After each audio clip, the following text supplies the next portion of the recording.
Hey everyone! Welcome to Be the Change. My name is Lily Mott, and today I'm going to be talking about how change comes when you focus on your why.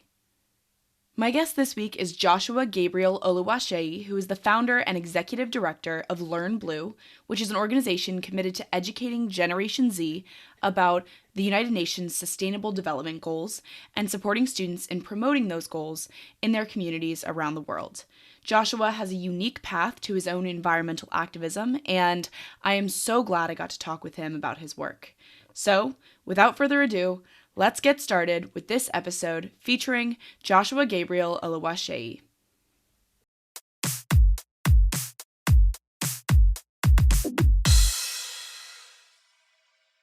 Yeah, so me, I have a thing about talking about myself where it's like I don't want to just because my work is so vague for the most part. But my story, I guess, which I sort of used to inspire people is I became a climate activist in 2019, just when I was about 18 years old. But the reason why I became an activist was because when I was 17, a couple months to my 18th birthday, I'm sure you know this, but obviously for the listeners, I learned about my allergies to air pollutants, which is such a weird thing to say even to this day. It's like, how on earth are you allergic to air pollutants and air pollution? It makes no sense. But I am allergic to air pollutants, fumigants, harsh deodorant, pungent, smoke and exhaust from cars, and I could keep going on and on. So basically, I lived in a city called Lagos City in Nigeria, and it's quite literally infamous for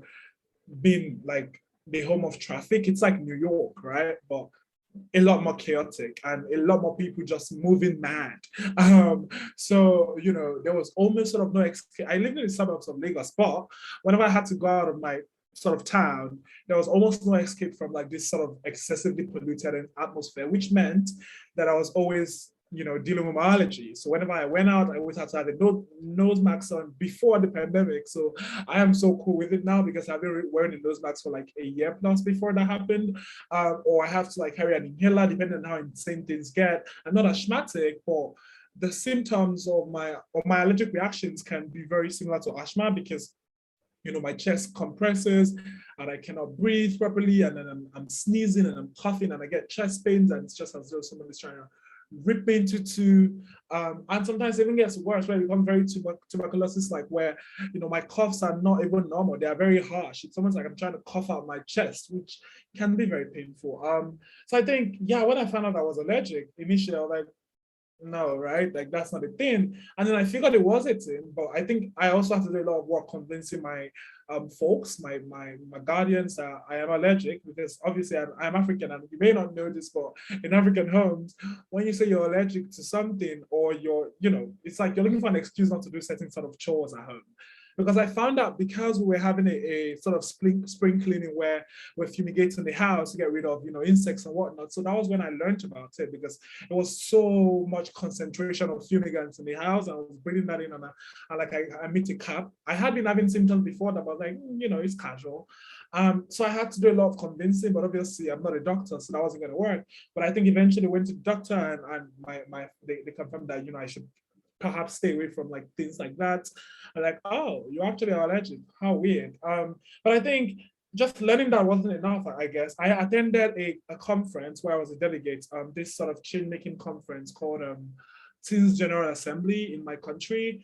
And in that conference, I just attended because, I had always been I've been very like climatey from small. When I look back now, I planted a tree when I was like 13, and the tree is all grown now. And I'm like, oh, it actually all makes sense. It was sort of like a path I was going to take eventually. So I attended this conference because it was sort of about climate change, but also just leadership, right? And not just leadership, but like young people who are leading. And I, was there, and I saw a lot of young leaders. I saw global team leaders. I saw United Nations representatives. These are Nigerians, not foreigners. These are Black people who live in my country, who live in my city, who are doing awesome work in their communities, who have traveled the world, who have spoken at international stages. And I'm like, okay, Joshua, what are you doing with your life? Like how, like, I mean, no, hi, how old are you? Oh, he's 19. You're like 17. You should be doing something too. So like I left the conference after like 5 days with a sense of I needed to do something. I think initially it was just I wanted to do something for my community. It wasn't necessarily climate change, it was just something, anything. Because I'd gotten this much passion. I didn't want it to just like die down after a couple of weeks. So yeah, I started researching, just like what could I do? And I think one thing that resonated with me a lot was during the conference, whenever these speakers spoke, whenever these teenagers who are friends of mine now, thankfully, whenever they spoke, they were always telling stories. They were always talking about how or why they started, what it is that they are doing and why it should matter.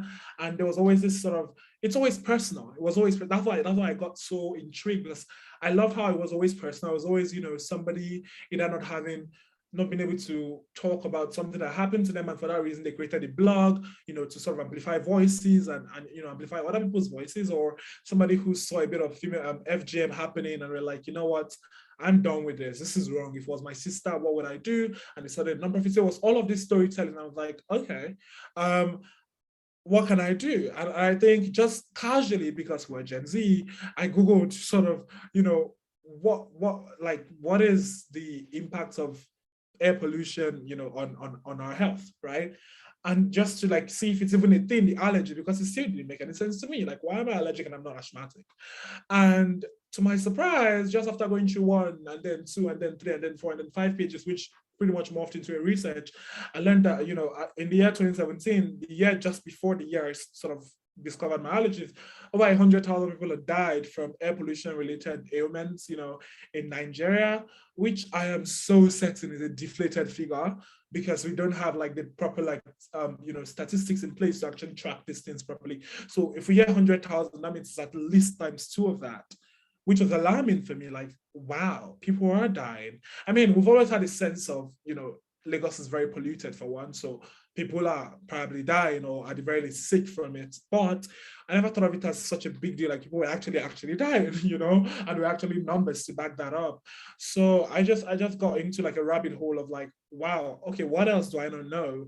And just kept learning and learning. And I think that was when I made the decision to, I think initially the goal was initially to create awareness, not necessarily about climate change, but about our health and environmental health. Just like, I learned about the global goals months before. So I was trying to like connect the global goals to, the work that I'm doing with just like my ailment or my allergies.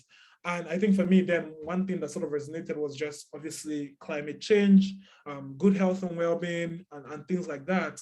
And so I was a social media manager, which is the part I don't often talk about. So I had a lot of residual, I dare say, knowledge about social media management. I was, obsessed savvy. I mean, I'm Gen Z, I suppose it's like almost a given. So I was quite active on Instagram. So I was always, posting and sort of trying out new trends and seeing what worked. So for me, it was just, how can I call attention to this thing, right? How can I call attention to the fact that people are actually dying? But aside making it morbid, how can I talk to my generation? Because I think a huge part of my activism or my change making is not the fact that I, talk about climate change. It's the fact that I recognize very early on that Generation Z individuals, have a lot of stake or a lot at stake in terms of global warming, right? I live in Africa, I live in Nigeria. If you know any African or any Nigerian, they will tell you, you don't talk to your elders like the way you would abroad. I can say, hey mom, so you probably should stop like buying things like plastic bottles just because like climate change. Or I couldn't necessarily convince all adults and say they should change their habits. So I think for me, I quickly decided, oh, what is the best route to go? What is a route that you can take that's not necessarily easy, but relatable? And I figured, oh, teenagers, my generation, we're all 18-year-olds, 19-year-olds, 17-year-olds. We're all on social media. So why not use social media to talk about this thing? And initially I started sort of making sort of tweets and I created Lemblue. I created Lemblue as a means to sort of create awareness about obviously the global goals generally. At best then I narrowed it down to like the climate change and equality and all of that. But over the first couple months, it wasn't, we weren't doing a lot, right? We weren't making a lot of impact. Yes, we were active on social media, but I don't think I'd really tapped into like what made us tick. And I think it was when I had an interview with a TV in my city, and I went to the studio, and as soon as I was done with the interview coming out, I'd seen like this very polluted waterway that was blocked with like non-biodegradable waste like plastic waste, foil, and stuff. And I'm like, okay, well, that's interesting. I took a photo, and then I was going home, and just in a different, like, there we have the mainland and the island in my city, Lagos. And then I was on the island, and I'm like, I saw something very similar in an open environment where people sold food, people traded, people walked, people passed to work, people took buses, like where it was like a living, breathing health hazard slash environmental hazard slash ocean life hazard. It was just everything you didn't want to see as an activist or as a potential activist. So I took a photo too. I'm like, okay, this is messed up. And I just felt like, I mean, one day I just told all my friends who are Twitter influencers, I'm like, oh, hi guys, I'm gonna make a tweet about something I saw. If you see, just help me share it casually. It was never a thing of, oh, it's the Lemblue campaign, or it was just, let me do it because I felt like it and I was bothered by it. And then I posted that, and I got my friends to retweet it who had quite the following at the time, and even more now. And it went in its own right, went viral, right? It was something about, I mean, it was a trend for what it's worth. It was a trend about, polluting your environment and why you should not, and the health impacts of those, and then eventually the environmental impact. And in my country, that's not exactly the kind of thing that goes viral. It's not a reality TV show. It's not about the latest music from David or Whiskey. It was, the most boring thing, but so many young people resonated with it. They were like, oh my God, you're so right. We should do more. We should do better. Because I made a point in this tweet, which I sort of have framed now, where I said, obviously, we cannot keep blaming our governments about things like this, like environmental issues. Yes, our governments, have a lot of responsibilities to play. Corporations have a lot of responsibilities to play, but we are the corporations, we are the governments, we are the people who get elected, we're the ones who become directors at these companies. So whilst you're blaming them, remember they were once in your shoes. So what can we do? What can we as young people do, or as individuals do, to help mitigate the impact or effects of climate change? And then it morphed into this sort of, even more, we made another tweet and got even more attention, hundreds of thousands of people saw it, and people were like, oh, what can we do? And then it morphed into a cleanup campaign. And we mobilized and went out and cleaned our cities and spoke, and basically Lemblue was sort of like established. Like that was when we made like our stamp, like this is us and this is Lemblue and this is what we're going to be doing for the next couple of years. And since then, it's just been going on and on. It's quite a story. I love it. It's a great story. So I would love to just continue on that path and have you tell me some about Learn Blue and the work that you're doing with the organization that you, of course, founded. What is the mission of Learn Blue? And I'd love for you to tell me more about the work that you're doing with the organization now. Awesome. Yes, of course. Yeah. I think our mission has not really changed over the past couple of years. We've always been a non-profit that's all about, we are use the word inspiring or motivating or something of the sort, but it's always been about like inspiring Gen Z inclusiveness in creating, sustainable solutions to global issues. We did decide recently that was too cumbersome and too technical and sounds like what you would hear at a Harvard review. So we narrowed that down basically to something anybody could get, which is basically we are inspiring Gen Z individuals to take action on issues that are a threat to our lives or issues that we're passionate about, because climate change is a threat for our lives. So I've always taken it from that perspective of like, this is what we've been doing for the past couple of years. We've been inspiring people. We've been using social media to either create campaigns to raise awareness on issues or to amplify campaigns. And I think one of the most prevalent or prominent work that we did, which the media doesn't even cover, which is so weird, is during the Amazon fire, before it became a sensation and everybody knew and our celebrities were posting, inaccurate photos and whatnot because we were all trying to help, I suppose. We had heard about the fire from friends who live there, and we're like, okay, why is this not getting enough media attention? There was no media coverage for the first 16 days of this sort of global or environmental and ecological crisis, a biodiversity of near extinction species were basically burning, and the media was doing whatever they were doing at the time. So we took it upon ourselves to create sort of a bit of a video that told the story in like 1 minute of what was happening and how people could help. Created petitions, created videos on Facebook and on Twitter that went viral and just had people, aware that this was happening, and obviously direct them to resources where they could donate or where they could sign petitions.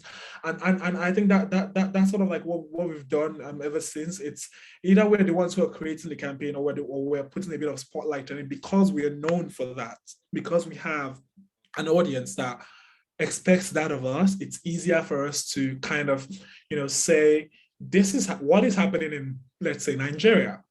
XYZ is happening and you should be aware. So we use all of our resources. It could be Facebook advertisements. It could be, just because we have, I think what we're leveraging most on is the fact that we have such network and a bit of a brand power, I dare say, where like the Lemblu brand has been developed so much that when we talk about it, it's what we're known for. Like when we're like the one campaign, but obviously way less than them. But whenever there's an issue that nobody else is talking about, we try to put a spotlight on it. Oftentimes it goes viral, but other times it gets picked up from us and then amplified, and that's all we want. I think more often than not, we're very, very less concerned about like maybe getting credits from it, or getting someone to say, "Oh, this was started by XYZ." We just do it because we have to do it, because if we don't do it, well, our future, at least my future, is at stake. But yeah, like the work we've done so far, obviously the Amazon fire, we had during the pandemic, we had this campaign called One Plant One Family, where because people were at home, if you could sort of, I could at the very least, look at charts, and because I was obsessed, and you could see that like the pollution levels had reduced significantly in Italy, in across the world, quite literally, China, even Europe, America, all of these like industrial zones that were massive, that are massive polluters. They did not stop; they just took a break. You could see that it had reduced, and the earth, I like to say at the time, was healing, kind of, because there were no planes flying around the world, there were no trains moving up and down, there were no buses or cars on the road, and there definitely were no, sort of factories working really because of the pandemic. So we created a campaign where, One Plant One Family, where as you're home, the goal is with your family, plant something. It could be a tree, it could be, a flower, really, it could be an actual edible sort of fruit. It could be vegetables, as long as it is green, as long as it photosynthesizes, as long as it traps carbon from the atmosphere. You should do it, and we did that quite successfully. I think without any promotion, we were able to get about 4,000 families involved, which was quite insane. Yeah, and it's something that we plan on keeping going for the next couple of years. We're just trying to refine that. But yeah, and also there was the issue with the Mauritius oil spill, where there's a saying, there's a quote we use in one of our articles that so God made heaven, and then he made Mauritius, and then the rest of the world was made. Mauritius is so beautiful. It's like, the Maldives, but better, because it has a better sort of locality and culture. It's beautiful, crystal clear waters. It's biodiversity at its finest. It's got the best and the most diverse set of animals or organisms in this case. And then some corporation just had their ship sort of stuck in the middle of the pretty much, I guess, sea or beach, and everything just went chaotic. So I think that was something that we could not even live with. And also because we had a team member who actually came from Mauritius, who lives there because we work remotely. So it was very personal, very, very personal. So we sort of tried to create awareness around it. There are a lot of resources with links to like where they could donate to help the people who live there, whose most of their livelihoods came from, being tourist guides or being fishermen or being something related to the sea. And this source of livelihood was basically being halted because they were like, how many thousand? I think 4,000 tons of crude oil being spilled into the ocean. So yeah, those are the kind of works that we do. And I think currently we are hiring, we are expanding our team. We have like a lot of insane goals for 2022. Maybe not too insane because I feel like we've achieved them, but yeah, we're just trying to be more proactive. We want to not react to global issues. We want to try to prevent them now. And the way we're trying to do that is just to get more people to Gen Z. We are like 1/3 of the world's population, I think, or 1/3 of the world's population. But I know we're about 200 million, over 200 million Gen Zers exist at the moment, which is enough to build our own United States, right? If we wanted to be a country, we could be a country as powerful as the US, if we wanted. So when we say individual activism, we're not saying not to work as, a community or not to protest. We're saying that if everything, that's even far, if just 1% of 200 million of us decided to change their habits, to be more eco-conscious, to be more conscious about, their carbon footprint and reducing it, to be more conscious about how much water they use, to be more conscious about, what kind of plastics they use, and not even using plastics, that could go a long way in having such an insane impact on, the ecosystem of our environment. Because it's all a cycle.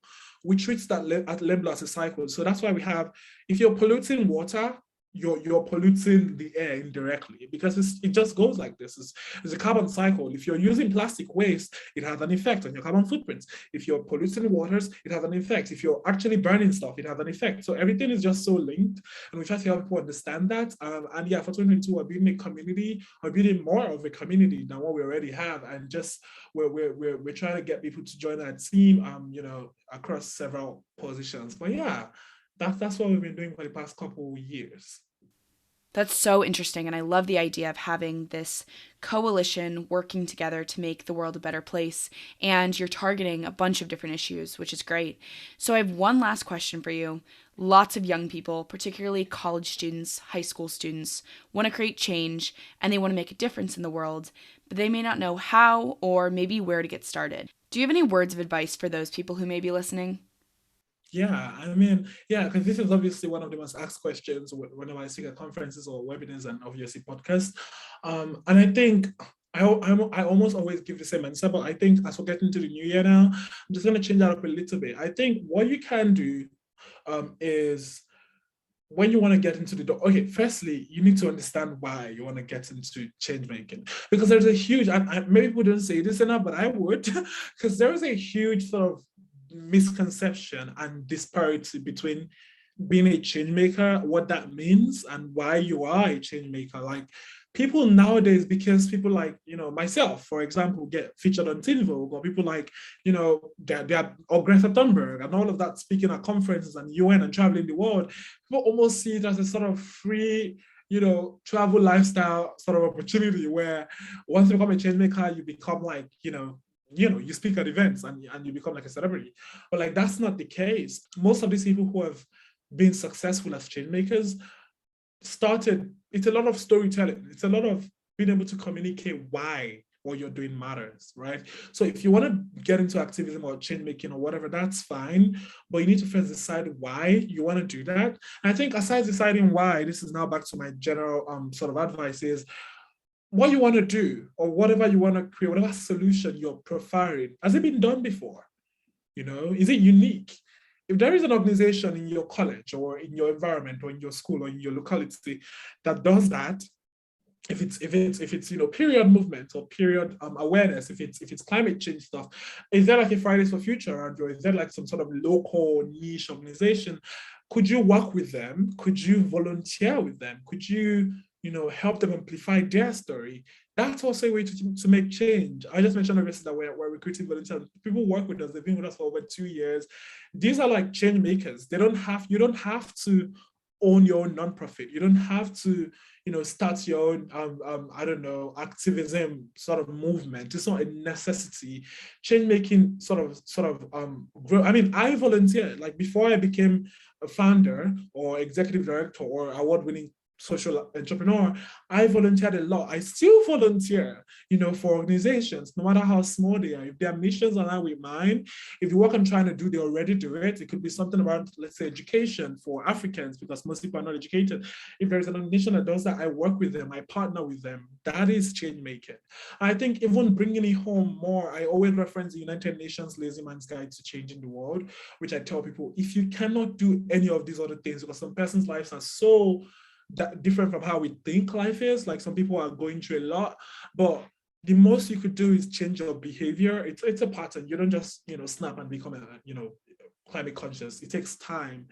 But embracing your climate anxiety, right? If you're anxious about the future and you cannot start a nonprofit because maybe you don't have the resources, or because somebody's already doing what you want to do, or you cannot volunteer because you probably are in college and you're very busy, then begin to do little things in your homes that will have a massive impact on the environment if a lot of you do it. For example, obviously we love to plug our phones overnight, right? And they get charged and they're full, and basically for every time you overcharge your phone or your laptop or your camera or whatever, you're using energy, and the energy you're using is being sort of fueled by coal, for example, in the United States, right? Or from a dam. That's something people don't understand, that every watt of energy you're using extra, screw the energy bill. That's one thing, you probably could afford it, but the reality is you're paying for it with the environment somehow. Or even more particularly, bathing, using the shower. When you have like a shower and a bathtub, I mean, it's great. If I had a bathtub, that would be awesome. But if you can consciously decide to use the shower most times, I mean, I read a research, an article at some point where they said, I think the bathtub takes at least 5 times more water to bathe than the shower would, which is a lot more water, like so much more, because obviously it's just chaotic, and that has an impact on the environment. It goes on and on and on. Turning your lights off when you're sleeping, not leaving them on, it's all energy consumption. Obviously pivoting from using plastic sort of bottles and going into things more like tin, and then changing, just making sustainable habits. It's a great way to start being a change maker. And I promise you, I have friends whose entire lives are literally just this. It's just about them changing their habits. And if you want to be featured on Forbes or whatever, you could still be. Somebody I know who does that is an environmental hero. Again, it's all about this story. Why did you decide to change your habits? Why did you decide to become more environmentally conscious? That is what we want to hear, and that is what inspires people. But yeah, so I think that's my advice.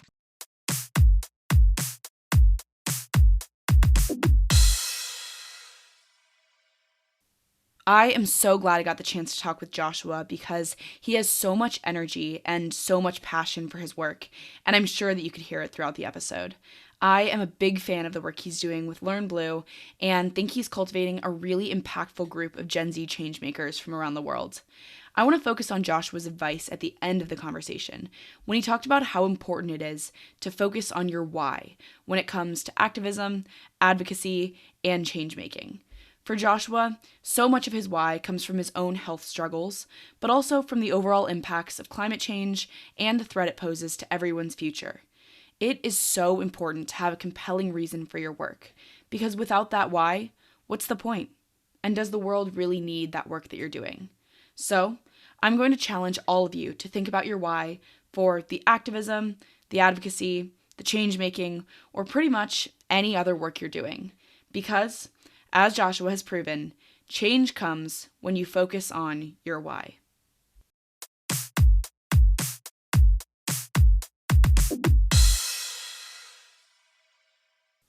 Thank you so much for listening to this episode, and you can connect with Joshua on Instagram at JoshGSEYI, and you can find and learn more about Learn Blue on Instagram at LearnBlueSC. If you want to talk about anything I mentioned, please reach out to me by email at lily@bethechangepodcast.org or on Instagram at bethechangepodcast. Tune in for my next episode, but until then, be the change you wish to see in the world. Bye, guys.